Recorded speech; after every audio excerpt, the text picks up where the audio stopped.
First Samuel chapter number 17 verse 32. Davide wakhuluma kuSawula wathi, akubede lophelelwa ngamandla ngenxa yomfilisti. Inceku yakho itakuya iyakulwa naye. Kulamagama nalamhla lakhuluma Davide nakakhuluma kuSawula, ufike ukhanza libutho lasemakadze, ibutho lama-Israyeli libhacile ngenxa yeliphimbo laGoliathi lebeka sebuthweni lemafilisti. iBhayibheli lithi bese kuphela amalanga lamanyende soloko iphuma lengwazi itawusabisa, itawethusa, itawuthuthumelisa impi yasemakadze. Sikhanza libutho lonke lema-Israyeli libhacile kude lokhona kubhekana naye lo mfilisti. Suka Jesu uthumela Davide indvodzana yakhe ukuthi yawuniketa abafowabo kudla lebebakanye nalo libutho lemafilisti. So nakafika Davide ukhansa ngelesimo, ukhipha lamagama ukuthi akubede lophelelwa ngemandla, utshela Sawula inkosi uthi akubede lophelelwa ngemandla. Ngasi Davide uyati ukuthi lo mfilisti bekanemandla langakanani. Ngathi Davide uyati ukuthi lo mfilisti bekesabeka kangakanani, but uvete emagama lathi akubede lophelelwa ngemandla ngenxa yalo mfilisti. Praise God. Nginginaka nje naku ukuthi noma bekuthiwa besikhona sizathu sekuthi bongaphelelwa ngemandla, but kunalo myaleto lothi akubede lophelelwa ngemandla. Ngikhumbula nafika Jesu khabo Maria, iBhayibheli lithi baba naso sizathu sekugive up, sizathu sekushela Jesu ukuthi it is over with Lazarus. Bayamkhuda Jesu, ungasayi, sekuphele amalanga lamane, sewuyanuka. Bekunesizathu sekuthi lingavulwa lithuna laLazaro ngoba ebese kunuka. Uthi Jesu akunenzaba noma ngabe kuthiwa sekuyanuka, but never lose hope. Susanilitshe, ngifuna ukukhuluma khona kuleyo ndzawo leseyinuka, kuleso siganga lesesingasakholakali, kuleyo ndzawo leseyingasemukeleki, kulesimo lesingatsandzeki, but susalelitshe khona. Praise God. Kunaloko ukuthi nje sihlobo sami akubede lophelelwa ngemandla, noma bekuthiwa besikhona sizathu besingakwenta uyekele, noma bekuthiwa besikhona sizathu besingakwenta ugive up. Ufika Jesu nganyelanga emfuleni, ukhanza bawasha imanetha, balungiselela kuhamba uyefika khona kulowo mfula labashikashikeke ebusuku bonke bangabambi lutho.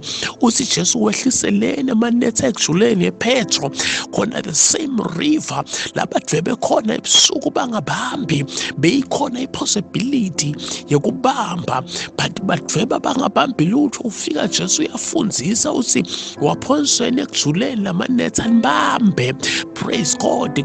Vete emagama lathi uyachaza Peter, sijikashike ebusuku bonke sikhona sizathu lesingabenta kwekuthi bawawashe lamanetha, kuloko ukuthi ebusuku bekuhighly possible ukuthi bebangabamba.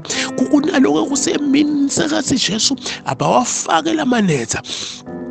Ulezathu Peter bekakwati kudweba ukuthi emina kudwebeki because leti inhlanti libuka lesithunti libe setiyabaleka, but ngalokho kushito Jesu badweba khona kuloyo mfula bangakabambi lutho khona base bayabamba. Ibonge inkosi. It doesn't matter lokho ukuthi amanetha ayebese wawasha in your life, but akubede lophelelwa ngemandla, akubede izathu lesingakwenda washe letha, akubede izathu lesingakwenda ungalisusi litshe, akubede izathu lesingakwenda ubhace. Ayibonge inkosi yasezulwini, uvete lamagama Davide, akubede lophelelwa ngemandla ngenxa yomfilisti. Inceku yakho itawukuya iyokulwa naye. Abekathi Davide noma abekuthiwa lo mfilisti bekade expressa onke malanga aqhamuka lo mfilisti ongemalanga akhulume ngeceba lakhe waba nako emhlabathini. That's why Saul aveta amagama kuDavida athi hey, yemfana lo muntu ingwazi kusukela ekudalweni. Why? Because bekeva nako bekakusho uGoliath every day abesabisa kokusuka kwabhubhisa kuphi wancoba kuphi. Uyefika Davide uthi kunento Saul leningayati lengiyatiko mina kunephathi leningayati ngami. Praise God. Ngitsite ngisehlane ngalelinye ilanga kwaqhamuka libhubesi labhozomela imvu yababe. Praise God. Ngalilandzela, ayibonge inkosi yasezulwini, ngalibamba, ngalizabula, ngalishaya, ngakhipha imvu yababe. Soveta bakhe ubufakazi Davide, ngoba liqiniso lithi nasifika simo, nasifika sitha, siveta noma siphakamisa lizinga, phakamisa lizinga lakho ngasimakaze. Kusilo simakaze lengaye namhlanje sisukaphi naye. Ayibonge inkosi yasezulwini. Ngifuna nje ukuthi namhla sihlobo sami akubede lo phelelwa ngemandla, akubede lo phelelwa ngemandla. Noma tizathu betithi nento ukuthi ungagive up endleleni, noma tizathu betikhona ukuthi ungaliyekelela, noma bekubonakala lebekukwenta ugive up. Sithola imagama kukhuluma ngisho Mfati kuJobe, thuka uNkulunkulu wakho bese sewuyafa ngoba sewugula isikhathi lesithe, bese kunesizathu sekuthi angakwenta lokho. But uvakala Jobe ukhuluma imagama, ngiyade umhlengo wami uyaphila, ngiyade umhlengo wami uyaphila, sengivivinyiwe ngento yokuphuma njengeligolide. Leni ngalokuthi Jobe bekanelethemba kusumakaze, bekade iqinisa ngasumakaze. Ngifuna nje ukuthi isihlobo sami akubede lo phelelwa ngemandla, angapheli amandla. Noma bekuthiwa ngumuphi lo mfilisti lobhekene naye, noma bekuthiwa ngiyiphi le nzaba lokiyo, kufakala abantwana baka-Israyeli bayakhala, he Moses bekude enematfuna eGibhithe kokuthi besingade ukufela la elwandle, bebangade ukuthi simakaze usachubeka. Angivede isihlobo sami nalamhla kokuthi simakaze usachubeka, angivede lokho ukuthi simakaze akarecetse, angivede lokho ukuthi simakaze usesemsebentini. Ungaphelelwa ngemandla, ungaluwashi elinetha. IBhayibheli livetela amagama nakefika Jesu emkhunjini waPetro wacela ukuthi eme khona ashumayele khona kafishane. Wathi ngacela kushumayela wase uthi abawehlise kujulele.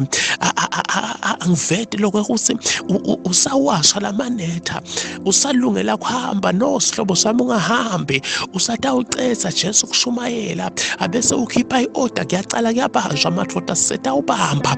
Nakacetha Jesu kushumayela setawubamba. Nkosi musayinibusise.